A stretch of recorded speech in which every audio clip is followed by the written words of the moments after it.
Greetings, YouTube. I've been dealing with anger issues forever. At the time of this filming, I will be 60 in 2 weeks. Probably this is going to go up less than a week before my birthday, actually, and I will turn 60.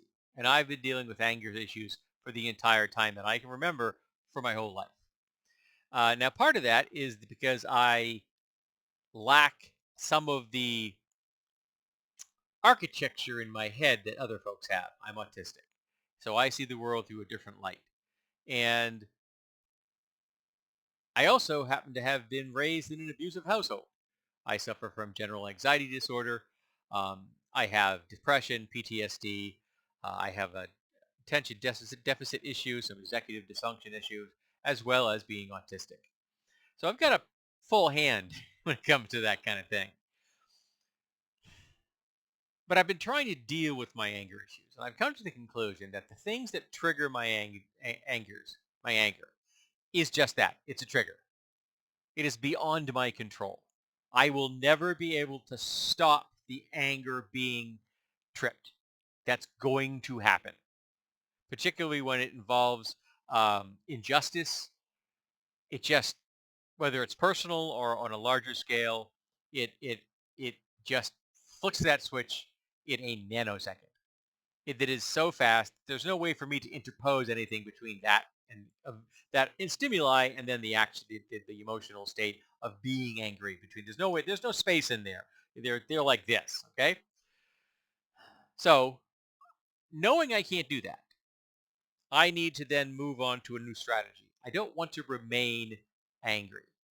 So I've been trying to kind of pull things apart and figure out when do I get most angry? What kind of things tend to trigger the strongest emotional response when I have them? And oddly, I have discovered that the smaller the event that triggers my anger, the larger the response. So white nationalism, that makes me angry, but it doesn't tend to make me jaw clenching enraged. But if I go to work and I see that, yes, the person on the previous shift who did not do their job yesterday and did not do their job the day before or the day before or the day before has once again not done their job, I am instantly jaw clenchingly enraged. I could be at work seconds. I'm not even on the time clock. And I can see something that has just tripped that switch. And I am just, again, literally jaw clenching enraged.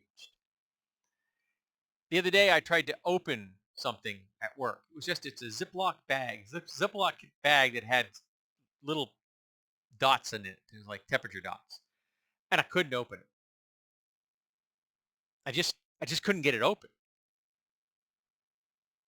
And it just tripped. Boom. I'm enraged. So I began, why does that happen? Why is it that the smaller the thing is, the larger the response? So I began to realize that when I was growing up, there were no forms of proportionality for my father's anger. Everything set my father off, garnered the same response. Now my father was very likely autistic. He was also suffering from PTSD and depression and anxiety. He did get help for the depression. I don't think he ever came to grips with the PTSD that he suffered at the hands of his father. Um, but he did get help for depression, and I was always very happy that he did that.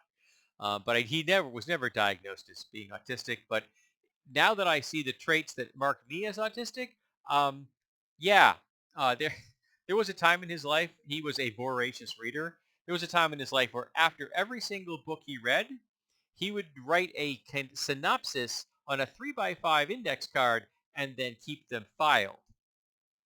Not for a class, not because someone asked him to, just cuz. Yeah, that's autism. Um, but he had no proportionality. So whether I did the smallest thing in the universe or I did the worst thing in the universe, at least in his eyes, he was going to get equally angry. Of course, this is one of the reasons I have generalized anxiety disorder, because you have to walk on eggshells 24/7. You never knew it was going to happen. The reality, of course, there was no sense. Nothing I did or I didn't do was going to solve this problem, because I was dealing with a psychotic drunk who was mentally ill and quite possibly neurodivergent. All right. So nothing I did or said was going to solve this problem. Nothing. I didn't know that as a kid. And we are pattern seeking beings, human beings.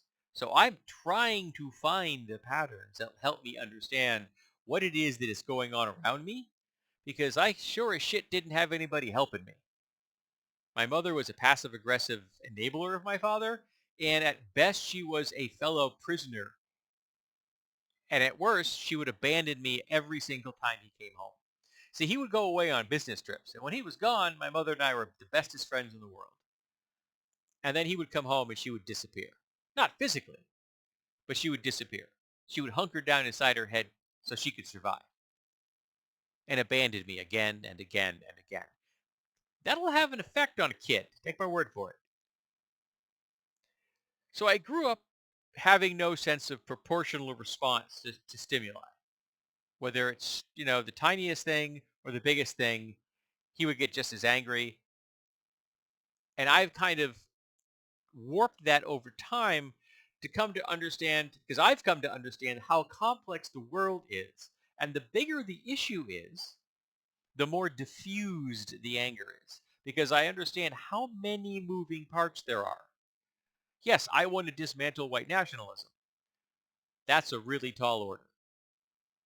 First of all, it needs to be done by the white people, which, let's face it, most white people don't want to be involved in that now, do they? They benefit from it, so why would they want to change that? So I understand that.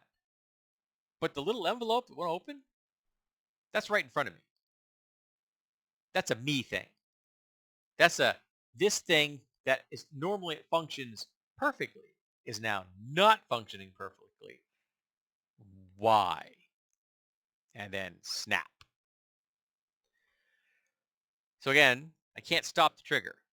Understanding that the smaller the thing is, the larger the response is helping me grasp what's going on.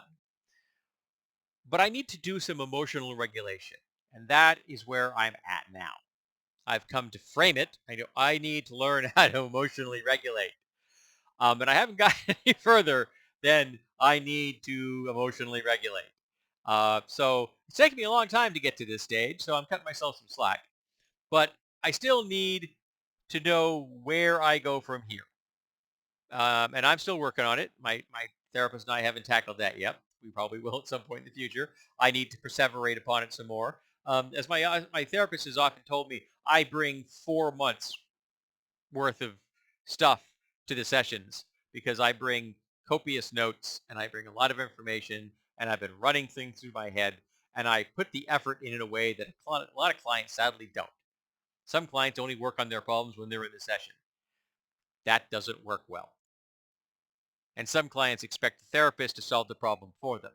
Also doesn't work well. This is hard. It is hard to do these things.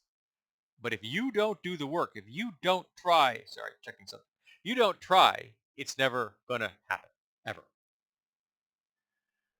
So now I need to work on how to figure out how to emotionally regulate at 60, because I never learned how to do it until now. Which I'm laughing because you realize that most people learn this kind of thing when they're like 2 and 3, and I never did.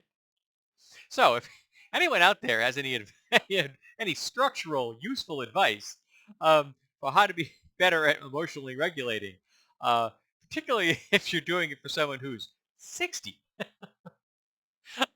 I'm all ears.